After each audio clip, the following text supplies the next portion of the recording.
Welcome to The Explainer. Today we're looking at a pretty powerful idea. What if a town could literally write its own future? We're going to dive into this framework called the Visionary Leadership Quest.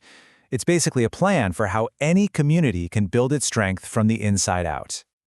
So, let's just start with this one big question. Think about it. Most towns are known for something in their past, right? A railroad stop, a mine, maybe a factory that closed down. But what if a town could be remembered not for what it was, but for what it chose to become?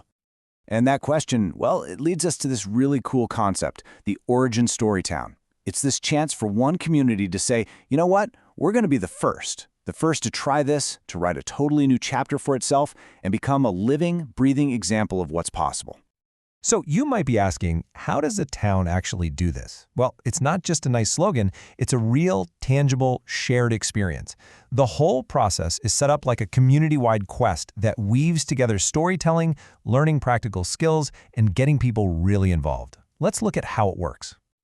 The whole thing is built on three main activities, something called a wisdom writing quest, then community surveys that are designed to feel more like conversations, and finally, skill building that's actually useful right away. Let's break each of those down. First up, the Wisdom Writing Quest. Now, this isn't about turning everybody into professional writers, not at all. With a little help from some AI tools just to get the ball rolling, the real goal is to help people find their voice, to put their own lived experiences into words, and build the confidence to share what they think. All these stories then get collected into a shared community writing collection. It's pretty amazing. The second piece is just as important. Instead of some cold, formal research project, these surveys are all about neighbor-to-neighbor conversations. It's way less about data collection and much more about just asking, hey, what really matters to you? And this approach, it makes it so much easier to include everyone, especially elders or folks who are homebound. You know, the voices that are so valuable, but are often the hardest to hear. And this isn't just about feeling good either. It's about walking away with real, tangible skills you can put on a resume. I mean, look at this list. People learn everything from communication and survey design to community organizing. They even get a practical look at how nonprofits and cooperative businesses actually work. You're building real, long-term capacity right there in the town. Okay, now we get to one of the most, I think, elegant parts of this whole design. Because beyond helping individuals learn new skills, the quest is set up to give a quiet but really powerful gift to the town's entire nonprofit world. So here's how it works. The community surveys are actually co-designed with the local nonprofits. This gives them clear, quotable, real-time data that they desperately need for writing grants and for their reports. So, in effect, the businesses that sponsor this are giving this critical resource to every single nonprofit in town, without them even having to ask for it. It's a game changer. And this quote really just nails the whole philosophy. This isn't charity. This is about building shared infrastructure, building it for the long-term strength and resilience of the entire community. It's a systemic investment, not just a handout. Transparency is absolutely key. So let's look at the financial model.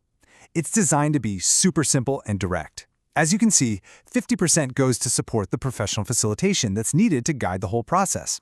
The other 50%? That creates a local operating budget, which means half of all the funds are put right back into the town's economy. Now we get to the real heart of the project. This is the part where all that effort, the writing, the conversations, all the learning, it gets transformed into shared meaning, into collective pride for the entire town. So, every visionary leadership quest ends with this signature closing ritual, the community table celebration. And it's way more than just a party. It's this moment of collective recognition that's built around the simple but incredibly powerful acts of sharing a meal and sharing stories. You know, this whole idea is grounded in something absolutely timeless. Long before we had complicated programs and platforms, communities had the table.